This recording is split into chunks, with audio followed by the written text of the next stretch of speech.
Here we are again, Brother Peter with tidbits from the Word. We're going to continue on with this Abraham covenant and the comments on the covenant.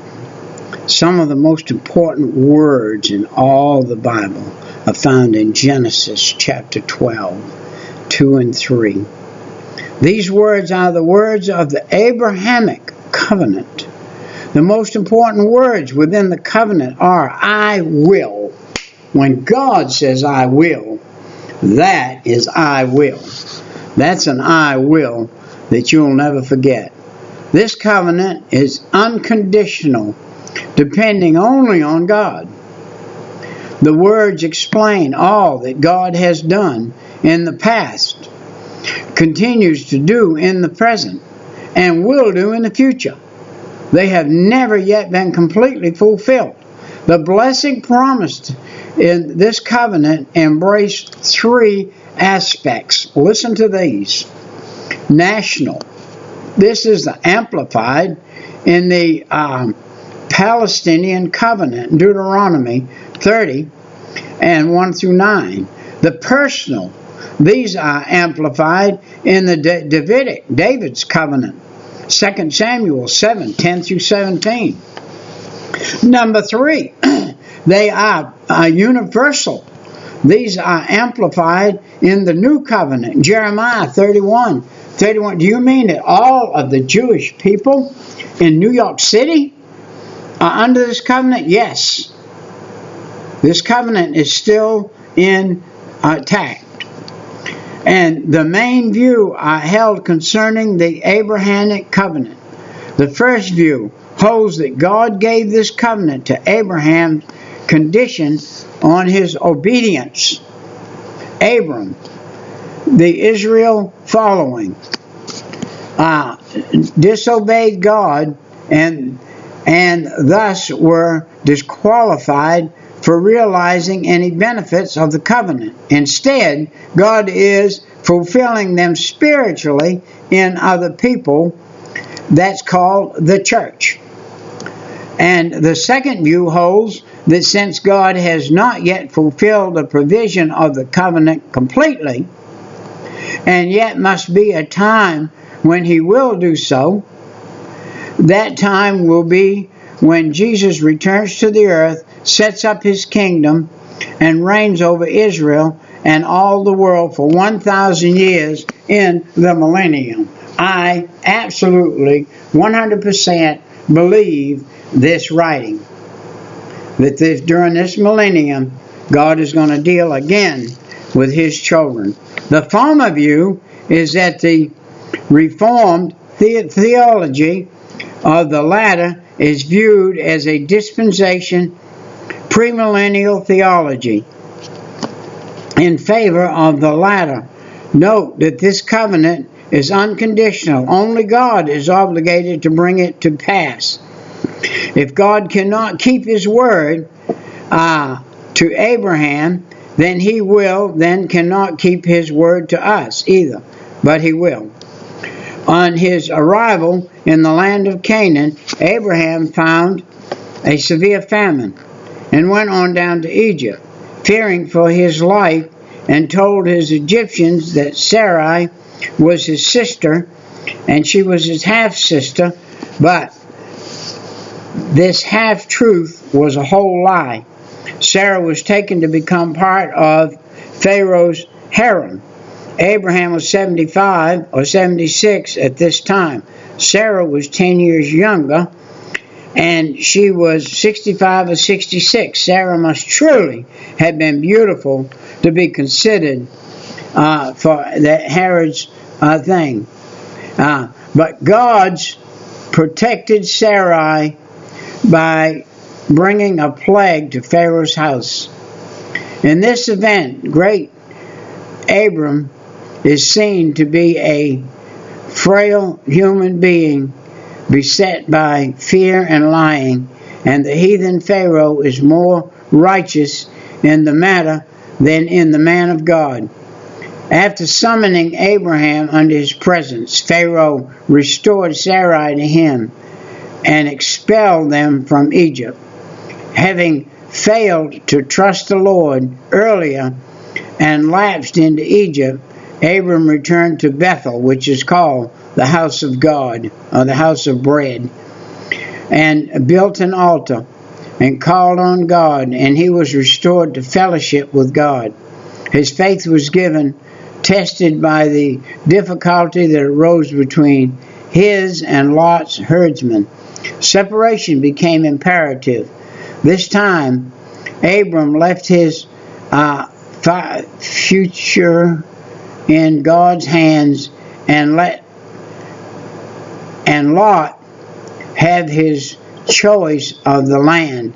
And Lot, of course, chose the best land. God came to Abram, promised him all the land forever, and that his descendants would be as the number of the dust of the earth. Lot settled down on the well-watered plain because entangled with the sinful life of Sodom, from which we get the word sodomy, and had to be rescued by Abram. Abram gave testimony to his dependence on God by giving a tithe to Melchizedek and refusing to take any reward from the king of Sodom. We cannot afford, as Christians,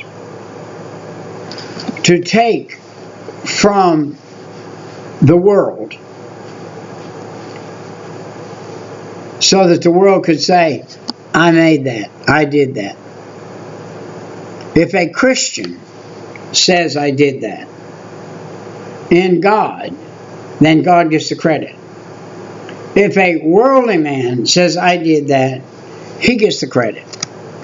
And that's giving the credit of God to a man. God's the one who allowed him to have the money to give it. So God's the one that should get the credit. So the man needs to be a man of faith, a Christian man, if he is backing up a work that is a Christian work. Genesis 15:1-7 records the reformation of the covenant given to Abram in 12:1-3. Abram's name means honored father, and God had promised to make him a great nation, but 10 years had passed and the honored father had no children.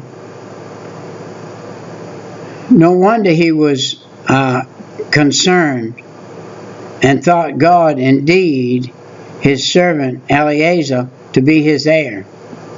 God responded by telling Abram that he would sire his own heir. God challenged Abram's faith further by taking him out of the survey of the stars, talking him out to the survey of the stars. God promised Abram that his world truly would be an honored father with pregnancy and the numbers as the stars. Abram's response is noteworthy. He believed God. His faith had no intrinsic value, but God attributed to it the value of his own righteousness. In communicating on this many centuries later, Paul pointed out that Abraham received God's righteousness not by working for it, but by simply believing God's revelation. Romans 4:1-5. God's salvation has always been by the grace of God and appropriated through belief in the revelation of God, and so it is today. There were three kinds of covenants in the early Israel. There was the shoe covenant, enacted when the covenanting parties exchanged shoes. In Ruth 4:1-12. There was the salt covenant, enacted when the covenanting parties exchanged pinches of salt from their individual salt pouches. 2 Chronicles 13:5 and 4. There was the blood covenant enacted when a covenanting party walked together between the halves of the slain animals, Genesis 15 and 9. Each of these covenants was not more binding than the preceding one. One could get his shoe back, and one conceivably could get his own salt crystals back, but it was impossible to put the halves of an animal back together and halves to live. So one animal was sacrificed to enact a blood covenant, and the more important the covenant, the more animals would be used. Abraham knew exactly what God was proposing, and the Abraham were going to ratify the covenant. Each agreed to keep his part of it. But when it came time for the covenanting parties to walk between the halves of the animals, Abram was asleep in a vision and saw a burning lamp, symbolic of the presence of God, pass between the halves of the animals, and Abram never did walk between the animal halves. God thus obligated solely himself to keep his covenant with Abraham. It is an unconditional covenant dependent solely upon God. By the way, Jesus Christ was the one that walked between the sacrificial animals for you and I, and ended sacrificing of anything other than himself. Himself was sacrificed. That was the end of all sacrificing. But great moments with God are not guaranteed of one's future stability. Shortly after the momentous event of Genesis 15, Sinai, who was 75, came to Abram. Sarai, who was 75, came to Abram, realizing that she was past normal childbearing years, and proposed that Abram take Hagar to her bondservant to have a child by her, and that way the child would truly be Abraham's son, though not heir to Abraham's agreed. Man, what a mistake, what a mistake, what a mistake to bring this child on earth that he brought on the earth was a mistake. Hagar conceived by Abraham, and this caused domestic strife. For Hagar despised her mistress. Sarai responded by treating Hagar so harshly that a servant ran away, and the angel of the Lord, the pre-incarnate Jesus, appeared to Hagar and directed her to return to Sarah, and told her that a great multitude of people would come from her son, whom he named Ishmael, man from God. The Arabs are descendants of Ishmael. The domestic discord occasioned by Abram's heeding Sarah's advice continues this present day. What a harvest can be occasioned by an act in an ungrounded moment. Wow. Wow. The earth will never be rid of the Ishmaelites. As long as the earth stands, the Ishmaelites will be here. Brought on by the sin of Abraham with his handmaid. What one man can do by making a child out of wedlock is unreal. The prisons are full. The prisons are full of children born out of wedlock. of children born, if you please, just out of lust. One night stands, and I had this child, no husband.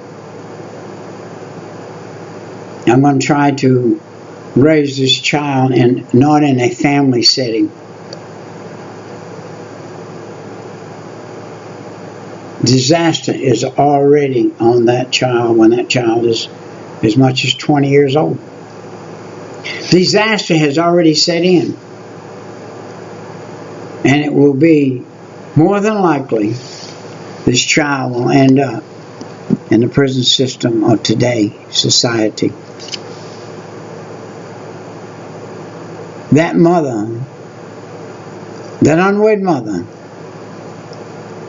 if you know one and you can help her out of her dilemma.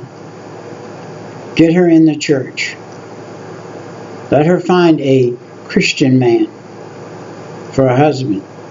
They could rear that child, bastard child, in a Christian attitude, in a Christian atmosphere. On the other hand, that man may marry that woman, and that child continues to act in a bastardly way that is opposite from Christ,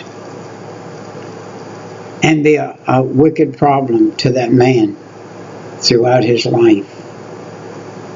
And he has to live with that. And that child may not decide to follow God and have a tough life. The best you can do is just still pray about it and still help that child the best you can. I'm in that position. I adopted one. A bastard child. I married the father and the mother of that child. The child was already conceived. And I married them so this child could be born with a legitimate mother and father. But they were not able. He flew the coop, and she was not able, mentally or physically or any other way, to take care of that child. So we adopted that child. That child still has momentous mountains to climb. Even though now he's 30-something years old, he's still climbing the mountain. Still climbing the mountain. He'll climb the mountain as long as he lives, until he gives himself totally to God. And God will climb the mountain for him. And he can rely on God and have a good life. Until then, it's despair. Despair. Despair. I was there. I was despondent and in despair when God took me out of it. And he will take him out of it one day, I'm praying. You pray with me about that for my own son. And we'll see you next time. We're going to hang it up for the day. Take us a nap. We've got to go to work at 6 o'clock.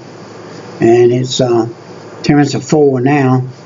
That means I could get maybe a half hour or so of shut-eye before I venture off to work today in the big city of Atlanta, Georgia, where I got to go work today.